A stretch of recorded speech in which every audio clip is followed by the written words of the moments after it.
എല്ലാവർക്കും നമ്മുടെ പുതിയ വീഡിയോയിലേക്ക് സ്വാഗതം. ഇന്നത്തെ നമ്മുടെ റെസിപ്പി മുട്ട വെച്ചിട്ട് നമുക്ക് രാവിലെ ബ്രേക്ക്ഫാസ്റ്റ് ആയിട്ടോ അല്ലെങ്കിൽ വൈകിട്ട് ഡിന്നറിനൊക്കെ റെഡിയാക്കിയിട്ട് എടുക്കാൻ പറ്റിയ നല്ല സൂപ്പർ ടേസ്റ്റി ആയിട്ടുള്ളൊരു ഐറ്റം ആണ് കേട്ടോ.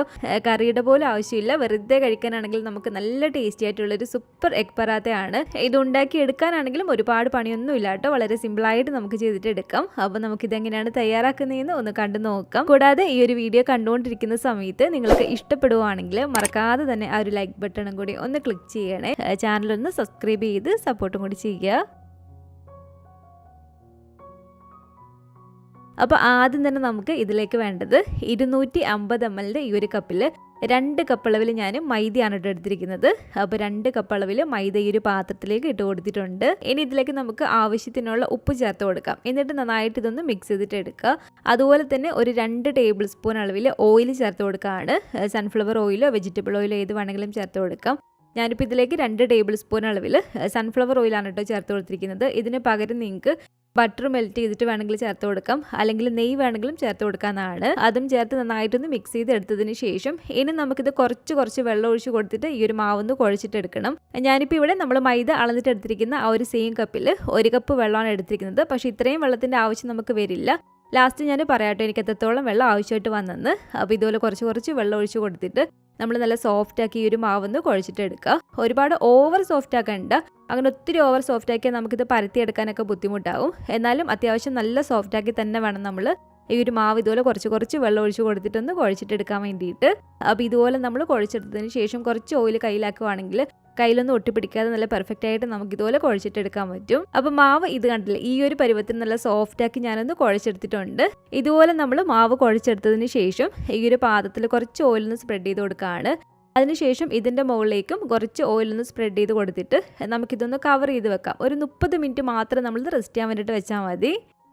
അതുപോലെ ഞാനിപ്പോൾ കുഴയ്ക്കാൻ വേണ്ടിയിട്ട് 1 കപ്പ് വെള്ളമല്ല എടുത്തത്, എനിക്ക് അത്രയും വെള്ളമൊന്നും ആവശ്യം വന്നിട്ടില്ല. ഇതിപ്പോൾ കണ്ടില്ല, ഏകദേശം ഒരു 3/4 കപ്പൊക്കെ അടുത്ത് മാത്രമേ വെള്ളം ആവശ്യം വന്നിട്ടുള്ളൂ. അപ്പോൾ നിങ്ങളും കുഴച്ചെടുക്കുന്ന സമയത്ത് കുറച്ച് വെള്ളം ഒഴിച്ച് കൊടുത്തിട്ട് ഈ ഒരു പരുവത്തിൽ നിന്ന് കുഴച്ചിട്ടെടുത്താൽ മതി. അപ്പോൾ ഈ ഒരു മാവ് ഇപ്പോൾ ഇവിടെ ഞാൻ റെസ്റ്റ് ചെയ്യാൻ വെച്ചിട്ട് ഒരു 30 മിനിറ്റ് ആയിട്ടുണ്ട്. ഇത് കുറച്ചും കൂടി നല്ലൊരു സോഫ്റ്റ് ആയിട്ട് നമുക്ക് കിട്ടിയിട്ടുണ്ട്. ഇനി ഈ ഒരു മാവ് നമുക്കൊരു 6 എണ്ണമായിട്ട് ഇതുപോലെ നിന്ന് കട്ട് ചെയ്തിട്ട് എടുക്കാം. ഇതുപോലെ നമ്മൾ 6 എണ്ണമാക്കി കട്ട് ചെയ്ത് എടുത്തതിന് ശേഷം ഓരോന്നും ഇതുപോലെ നന്നായിട്ട് ഉരുട്ടി മറ്റൊരു പാത്രത്തിലേക്ക് ഇതുപോലെ ഒന്ന് വെച്ച് കൊടുക്കുക.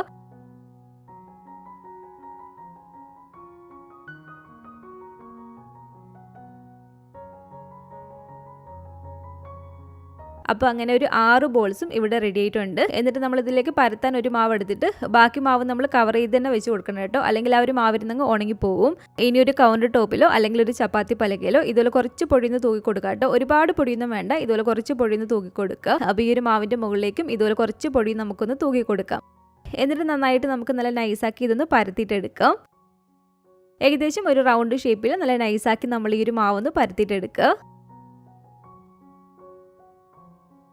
അപ്പോൾ ഇതുണ്ടല്ലോ, ഇതുപോലെ ഞാൻ നന്നായിട്ടൊന്ന് പരത്തി എടുത്തിട്ടുണ്ട്. ഈ ഒരു കട്ടിക്കാണ് കേട്ടോ നമ്മളിത് പരത്തി എടുക്കേണ്ടത്. കട്ടി കുറഞ്ഞ് ഇതുപോലെ വേണം നമ്മളിത് പരത്തി എടുക്കാൻ വേണ്ടിയിട്ട്. ഇതുപോലെ നമ്മൾ പരത്തി എടുത്തതിന് ശേഷം ഇതിലേക്ക് നമുക്ക് വളരെ കുറച്ച് ഓയിലൊന്ന് സ്പ്രെഡ് ചെയ്ത് കൊടുക്കാം. എന്നിട്ട് ആ ഒരു ഓയിൽ ഇതിൻ്റെ എല്ലാ ഭാഗത്തു നിന്നായിട്ടൊന്ന് സ്പ്രെഡ് ചെയ്ത് കൊടുക്കുക.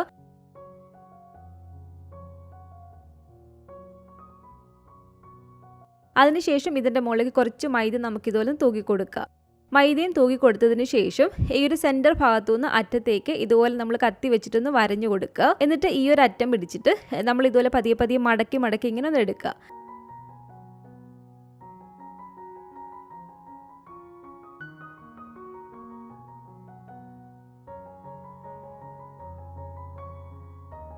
ഈ ഒരു അറ്റം വേണമെങ്കിൽ നമുക്ക് ചെറുതായിട്ടൊന്ന് കട്ട് ചെയ്ത് മാറ്റാം, കറക്റ്റ് അങ്ങനെ ഒരു ലെവലായിട്ട് ഇരിക്കാൻ വേണ്ടിയിട്ട്. എന്നിട്ട് ഈ ഒരു മുകൾ ഭാഗം പിടിച്ചിട്ട് താഴേക്ക് നമ്മൾ ഇതുപോലെ നന്നായിട്ടൊന്ന് പ്രസ് ചെയ്തൊന്ന് അമർത്തി കൊടുക്കുക.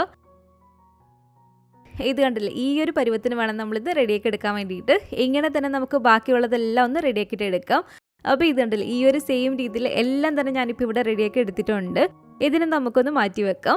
ഇനി നമുക്കിതിലേക്ക് വേണ്ടത് ഒരു 3 കോഴിമുട്ടയാണ് കേട്ടോ. ആ ഒരു 3 കോഴിമുട്ടയും ഇതുപോലെ ഞാൻ ഇതിലേക്കൊന്ന് പൊട്ടിച്ചുറ്റി കൊടുക്കുകയാണ്. ഇതിലേക്ക് ഒരു 2 ടേബിൾ സ്പൂൺ അളവിൽ ചെറിയ ഉള്ളി തീരെ ചെറിയതായിട്ട് അരിഞ്ഞതോ അല്ലെങ്കിൽ സവാള തീരെ ചെറിയതായിട്ട് അരിഞ്ഞതോ ചേർത്ത് കൊടുക്കാം. അതുപോലെ തന്നെ എരിവിന് ആവശ്യമായിട്ടുള്ള പച്ചമുളക് നമ്മൾ ഇതിലേക്ക് ചേർത്ത് കൊടുക്കുക. ഇതിലേക്ക് നമ്മൾ കുറച്ച് കുരുമുളക് പൊടിയും ചേർത്ത് കൊടുക്കണം. പിന്നെ വേണ്ടതൊരു 1 ടേബിൾ സ്പൂണോളം മല്ലിയില തീരെ ചെറുതായിട്ട് അരിഞ്ഞതാണ്. അതും കൂടി ചേർത്തിട്ട് നന്നായിട്ട് നമ്മളിതൊന്ന് മിക്സ് ചെയ്തിട്ട് എടുക്കുക. പിന്നെ നമുക്കിതിലേക്ക് ആവശ്യത്തിനുള്ള ഉപ്പ് ചേർത്ത് കൊടുക്കുക. നല്ലപോലെ തന്നെ ഇതുപോലെ മിക്സ് ചെയ്തെടുത്തതിന് ശേഷം ഇത് നമുക്കൊന്ന് മാറ്റി വെക്കാം. ഇനി ഈ ഓരോ മാവും എടുത്തിട്ട് വീണ്ടും നമുക്കൊന്ന് പരത്തിയിട്ടെടുക്കാം. പൊടിയിട്ട് കൊടുത്തില്ലെങ്കിലും നമുക്ക് നന്നായിട്ട് പരത്തിയെടുക്കാൻ പറ്റും. വേണമെങ്കിൽ മാത്രം വളരെ കുറച്ച് പൊടി നമുക്കൊന്ന് തൂക്കി കൊടുക്കാം കേട്ടോ. ഒരുപാട് പൊടി നമ്മൾ ഈ ഒരു സമയത്ത് ഇതിലേക്ക് തൂക്കി കൊടുക്കരുത്. എന്നിട്ട് വീണ്ടും നമുക്കിതൊന്ന് പരത്തിയിട്ടെടുക്കാം. ഈ ഒരു എഗ് പറാത്ത നമ്മൾ റെഡിയാക്കിയിട്ട് എടുക്കുമ്പോൾ തീരെ അങ്ങനെ ഐസാക്കി ഇതങ്ങ് പരത്തരുത് കേട്ടോ. കാരണം നമുക്കിതിൻ്റെ ഉള്ളിലേക്ക് ഒരു മുട്ടയൊക്കെ ഒഴിക്കേണ്ടതാണ്. അപ്പോൾ അത്യാവശ്യം ഇത് കണ്ടില്ല, ഈ ഒരു കട്ടിക്ക് ഈ ഒരു വലിപ്പത്തിൽ വേണം നമ്മളിത് പരത്തിയെടുക്കാൻ വേണ്ടിയിട്ട്. ഇങ്ങനെ നമുക്ക് എല്ലാം തന്നെ ഒന്ന് പരത്തിയിട്ടെടുക്കാം. ഇതിപ്പോൾ കണ്ടില്ലേ, ഏകദേശം ഈ ഒരു വലിപ്പത്തിൽ ഈ ഒരു കട്ടിക്ക് എല്ലാം തന്നെ ഞാനിപ്പോൾ ഇവിടെ നിന്ന് പരത്തിയെടുത്തിട്ടുണ്ട്. ഇനി നമ്മൾ ഇതുപോലൊരു പാനിലേക്ക് നമ്മളിപ്പോൾ പരത്തി എടുത്തിരിക്കുന്ന ഒരു പൊറോട്ട നമുക്ക് വെച്ച് കൊടുക്കാം. എന്നിട്ട് ആദ്യം മീഡിയം ഫ്ലെയിമിൽ ഇട്ടിട്ട് 2 സൈഡ് നമുക്ക് ഇതുപോലെ ഒന്ന് കുക്ക് ചെയ്തിട്ടെടുക്കാം. അപ്പോൾ 2 സൈഡും ഇതുപോലെ ജസ്റ്റ് ഒന്ന് കുക്ക് ചെയ്ത് എടുത്തതിന് ശേഷം ഇതിൻ്റെ മുകളിലേക്ക് 1 ടീസ്പൂണൊക്കെ നമുക്ക് കുറച്ച് ഓയിൽ ഒഴിച്ച് കൊടുക്കാം. ഇതുപോലെ കുറച്ച് ഓയിൽ ഒഴിച്ച് കൊടുത്തിട്ട് 2 സൈഡ് നമ്മൾ നന്നായിട്ടൊന്ന് മൊരിയിച്ചിട്ടെടുക്കണം കേട്ടോ. നല്ലൊരു ഗോൾഡൻ കളർ കിട്ടുന്നതിന് വരെ 2 സൈഡ് നമ്മൾ നന്നായിട്ടൊന്ന് മൊരിയിച്ചിട്ടെടുക്കണം. അതുപോലെ തന്നെ പെട്ടെന്ന് നമ്മൾ തീ കൂട്ടിയിട്ട് കൊടുത്തിട്ട് ഇത് വേവിച്ചിട്ടെടുക്കരുത്. കാരണം ഉള്ളിലെ ആ ഒരു ലെയറുകളൊക്കെ നന്നായിട്ട് നമുക്ക് വെന്ത് കിട്ടേണ്ടതാണ്. അപ്പോൾ ഒരു മീഡിയം ടു ലോ ഫ്ലെയിമിൽ ഇട്ട് കൊടുത്തിട്ട് നന്നായിട്ട് നമ്മൾ 2 സൈഡ് നന്നായിട്ടൊന്ന് മൊരിയിച്ചിട്ടെടുക്കുക. അപ്പോൾ ഇതുപോലെ തിരിച്ചും മറിച്ചും ഒക്കെ ഇട്ട് കൊടുത്ത് 2 സൈഡ് നന്നായിട്ടൊന്ന് മൊരിഞ്ഞ് വരുന്ന സമയത്ത് ഇതിൻ്റെ ഒരു സെൻറ്റർ ഭാഗത്തു നിന്ന് ഇതുപോലൊരു സ്റ്റിക്കോ അല്ലെങ്കിൽ ഒരു കത്തിയോ വെച്ചിട്ട് ചെറുതായിട്ടൊന്ന് കട്ട് ചെയ്യുക. എന്നിട്ട് അതിൻ്റെ ഉള്ളിലേക്ക് നമ്മളിപ്പോൾ അടിച്ചെടുത്ത് വെച്ചിരിക്കുന്ന ഒരു മുട്ടയില്ലേ, ആ ഒരു മുട്ടയുടെ മിക്സ് കുറച്ച് ഇതുപോലെ ഒന്ന് ഒഴിച്ചു കൊടുക്കുക. ഇതിലേക്ക് നമുക്ക് എത്രത്തോളം ആ ഒരു മുട്ടയുടെ മിക്സ് വേണോ അത്രയും നമുക്കിതിലേക്ക് ഒഴിച്ചു കൊടുക്കാം. ആ ഒരു മിക്സ് ഒഴിച്ച് കൊടുത്തതിന് ശേഷം ഇതുപോലെ നമുക്കൊന്ന് മറിച്ചിട്ട് കൊടുത്തിട്ട് വീണ്ടും ആ ഒരു സൈഡും കൂടെ നമുക്കൊന്ന് മൊരിച്ചിട്ട് എടുക്കാം. ഇങ്ങനെ വീണ്ടും ഒന്നും കൂടി തിരിച്ച് മറിച്ചിട്ട് കൊടുത്ത് നന്നായിട്ടൊന്ന് മൊരിച്ചെടുത്തതിന് ശേഷം ഇത് നമുക്ക് പാനിൽ നിന്ന് എടുക്കാവുന്നതാണ്. ഈ ഒരു സെയിം രീതിയിൽ തന്നെ നമുക്കിത് വേണമെങ്കിൽ റെഡിയാക്കിയിട്ട് എടുക്കാം. അല്ലെങ്കിൽ മറ്റൊരു രീതിയിൽ നമുക്കിത് റെഡിയാക്കി എടുക്കാവുന്നതാണ്. ഇതുപോലെ ഈ ഒരു പാനിലേക്ക് ഒരു പൊറോട്ട ഒന്ന് ഇട്ട് കൊടുക്കുക.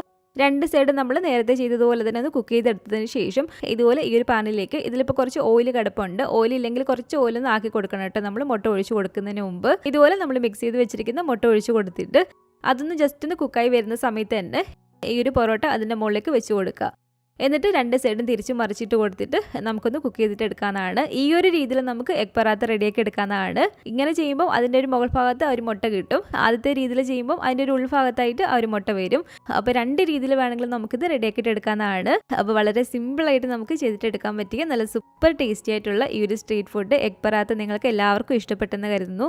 ഇതുപോലെ നിങ്ങൾ ഉണ്ടാക്കി നോക്കിയിട്ടില്ലെങ്കിൽ തീർച്ചയായിട്ടും ഒന്ന് ട്രൈ ചെയ്ത് നോക്കുക കേട്ടോ. ഇടയ്ക്കൊക്കെ നമുക്ക് രാവിലെ ബ്രേക്ക്ഫാസ്റ്റോ അല്ലെങ്കിൽ വൈകിട്ട് ഡിന്നറിനൊക്കെ നമുക്ക് റെഡിയാക്കിയിട്ട് എടുക്കാൻ പറ്റിയ ഒരു അടിപൊളി ഒരു ടേസ്റ്റി ആയിട്ടുള്ള ഒരു ഐറ്റം തന്നെയാണ്.